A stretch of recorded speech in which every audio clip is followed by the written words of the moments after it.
Why are you not happy? It drives down to a very simple conclusion that you probably don't have a purpose. And this happens countless times across the country and across the world. Because life is so easy and we have so much technology, we have a bunch of free time on our hand. And that leads us to not having any purpose or drive to try and succeed for anything more. And I've never seen, or it's very rare to find someone that is truly internally happy if they don't have a further purpose that they're trying to achieve, whether that is massive goals, trying to further their career, their education, their physical fitness in any sort of way. If you do not have these further goals and a purpose that is driving your identity, it is very hard to be satisfied and happy within yourself. They did the mouse experiment back in the 60s. John P. Calhoun, I think, was a scientist on that front. Basically, they put a colony of mice, unlimited food, unlimited water, etc. And basically, the mice population self-destructed. It led to the phrase "the beautiful ones." Essentially, the males towards the end would just spend all day, self-grooming and preening themselves, and refuse to mate, and just like the entire colony collapsed. So the point is, I think that there's a huge component of the human psyche that needs sacrifice. So I want to say sacrifice. I don't want to say like pain and suffering, but like people need to understand, I think, and see like on a deep level where the boundaries are. And if we make a society or if we make a system of existence where, as you say, Josh, it's too easy without any challenge, I see several things happening. The most obvious one is you go back to the beautiful ones. People just essentially they stop caring. There's no zeal anymore. The other one is that people, especially young men, are a good example of this. They will make their own challenges, and they will probably make their own challenges in ways that aren't necessarily the best ways or the most constructive ways in order to define challenge. Josh, think back to World War II. You had a challenge, and the Depression slightly before that, but you had a challenge that the entire like collective society rose and met. And in a strange way, I kind of wonder if like we have for the past 60, 80 years, kind of lived off the nutrients of this challenge. In other words, we would think back. I mean, I was born in the mid 80s, you in the early O's. So, I mean, we have no living memory of this. And the last living memory we have of World War II is quickly dying off. But the point is that without like something to like revitalize or rebirth, like some sort of like collective, like societal challenge, like there's a deficit that I think is missing, and the human soul will cry out for it. Now, the downside for that is, Justin, what are you saying? We want World War III to happen? Whoa. No, I'm not trying to say that. What I am trying to say is that I think that there is like an emotional nutrient that we need to get from a form of sacrifice. And while sacrifice isn't necessarily fun going through it, you kind of look back after the fact and say, listen, I'm really glad that I did it. So think back to like, like a hard teacher from school, or like going to the gym and feeling sore afterwards because, you did a good workout and the muscles are fatigued as they should feel like.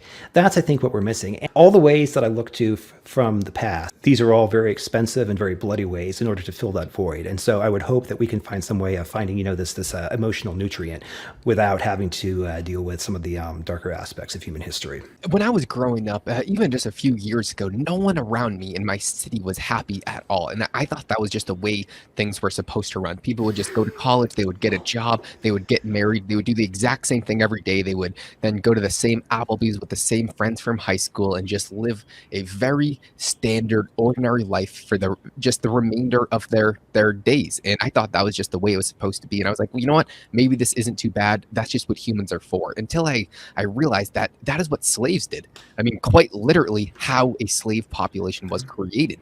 And it is almost like we are living that exact same way, because nobody has the freedom of time. They don't have the freedom of ability to be where they want whenever. They have almost no freedom at all. And yeah, or just put it, I would say they have the illusion of it. And the best slaves are slaves that don't realize that they're slaves, where the chains are invisible. And with that lies is unhappiness, because you don't actually you're not aware that you are a slave. And that is much worse than a slave knowing that they're a slave trying to rebel. It is almost the darkest form of unhappiness, because you have no drive, you have no purpose, you see no way out of a rich dad poor dad. You were stuck in the rat race, and like those rats who their lives were too easy because they were told what to do, they were told what to think, they were told who to fuck. It doesn't matter. You are just living a pathetic life, and that's so sad, because now I feel massive empathy, because I was going to be one of those people. And if you do not get quote unquote red pilled on any of these things, then you will just live a very, very sad life, and you're going to always have something missing. Because if you go back through the history of time, back to the cavemen, they would hunt for their family, they would provide, they would support, and that gave them purpose, because they had something to live for and they were actually trying to reproduce and recreate and drive humanity longer. Today, we see none of that. We just have disgustingly low motivation from all young people, on almost all old people. They're just waiting to retire. They have nothing that they truly enjoy doing besides sitting on their ass and doing nothing. That's what they look forward to when they will be inevitably crushed when they realize that is the most boring and unsatisfiable life that they could possibly live. If you gave somebody that was working a regular job $1 billion, I guarantee you they are either going to overdose on drugs, they are going to kill themselves, or they're going to be wildly miserable, because money does not solve any of your internal problems. You have to have a purpose and drive to continuously go on. And without that, no matter what amount of money you have, you will always live a pathetic life without some sort of drive that will push you to grow in some sort of way. Be very, very suspicious if you take other people's off-the-shelf views at looking at the world. That should be your number one thing. Like, always ask yourself, wait a minute, this might be the right way of looking at it, but let me just do a quick audit to make sure, it makes sense. And the second thing is that, again, Josh, as you say, you have some people that are that don't want to look beyond, the pig pen that they currently wallow in. If that's the case, so be it for them. But there are those who are keen to, and who have successfully said, like, listen, I don't know what the answer is, but I know it's not that. I know it's not that. So how do you actually find a purpose? And there's probably a lot of people. I was one of those people who had no idea what to do, and I was stuck. And when you feel like this, it almost eats you alive, like you are just like a termite in wood. So if you are feeling like that, there is hope, though, because with online, you can provide any sort of education yourself in human history on the touch of your fingers, and that provides humongous opportunity. And like I was saying before, we live in a population where people don't want to work hard. So if you can, and if you want to be someone who does work hard, you have a humongous edge on the rest of the population already. So then what do?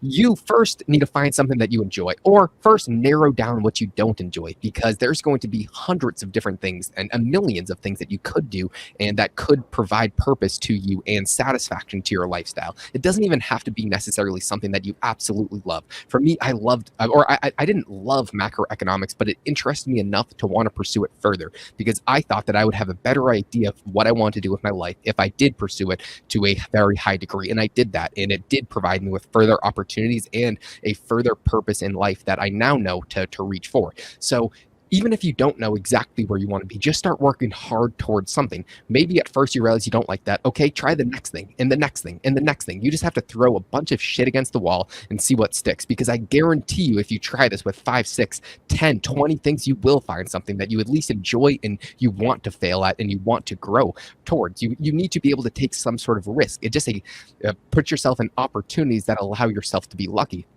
And I guarantee you that you will meet connections that you see where people actually have purpose and you want to be like that person. So find someone that you want to be like. For me, I wanted to be like George Gammon. So I found a way to fucking work for him. And I now know that I don't exactly want to be just like him, but I know more of what I want to be like in the future. And I'm sure if you just continuously work harder and harder and try and just stop being just a bum and just work hard towards something, you will find something that interests you and that you can and want to work for in the future.